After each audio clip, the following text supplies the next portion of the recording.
Chers tous, bonjour Cash, le quantien de samedi 12, oui, samedi 12 octobre 2024, on est à Bordeaux. Enfin, je suis à Bordeaux. Je suis avec Fabien Pont, le formateur, l'un des formateurs. Okay. Nous sommes partis de Yaoundé et là nous sommes à Bordeaux. On a besoin de rappeler que c'est la France. Oui. Bon, on est dans le travail. Alors, Fabien, dans le métier, on se tutoie beaucoup. Certains sont surpris que je te tutoie. Donc, la règle, c'est le tutoiement. Ce qui n'empêche pas le respect et de la fonction. Tu vois, le directeur de la rédaction, alors nous, il a 56 ans, le directeur de la rédaction, nous on le connaît depuis qu'il est rentré à Sud-Ouest, donc on se tutoie. Donc l'usage, alors je ne vais pas te dire à 100%. Curieux, tu parles comme Mitterrand, hein? À 90%, c'est pas. Est-ce que c'est un compliment? Non. 90%, c'est le tutoiement, effectivement. Monsieur le directeur, monsieur non, on dit pas ça. Une rédaction, la rédaction d'un journal, c'est pas la sous-préfecture ou la préfecture. Absolument. Ou la monsieur, madame. C'est pas non plus mon général et mon maréchal de France. Donc, dans une rédaction où l'on trouve des journalistes, si on commence à dire monsieur, non, ce n'est plus une rédaction. Si on veut vous voyez, on vous voit, mais on ne dit pas monsieur. Et c'est pour cette raison que depuis cette session de formation, on se tutoie.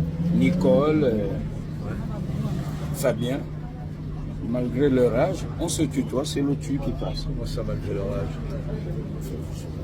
On n'a pas la même âge. Parce que chez nous, ça pourrait dire signe d'irrespect. Non, tu es dans le métier. Et si on ne veut pas tutoyer, on s'appelle plus belle lurette. Donc on te tutoie. Et si on ne veut pas tutoyer, on s'appelle par le prénom. Les jeunes, généralement tout le monde se tutoie. Voilà, première leçon de choses lorsqu'on rentre dans une rédaction. Oh, DG, oh, monsieur le chef de service. Non, là on n'est plus dans une rédaction avec les journalistes. Là on est à la sous-préfecture. Allez, bienvenue à Bordeaux. Cash. Patriote Cash pour le Gabon. Ça se court un tout petit peu. Elle est nouvelle cette ligne. Récente.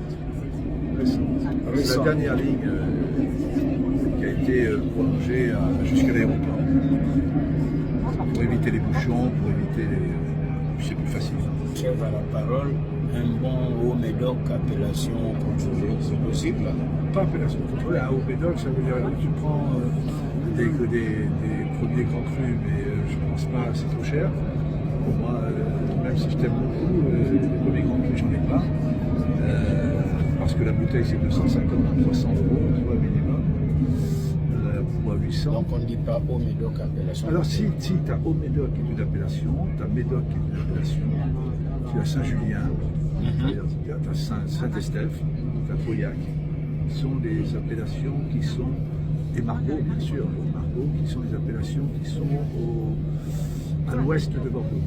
Tout ce que, effectivement, le Médoc, c'est de Bordeaux jusqu'à la mer, jusqu'à Soulac, jusqu'à la fin de l'estuaire.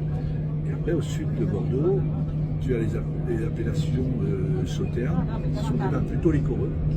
Et tu as les graves aussi, qui sont des très bons vins, les graves qui ont des graves rouges et des graves blancs.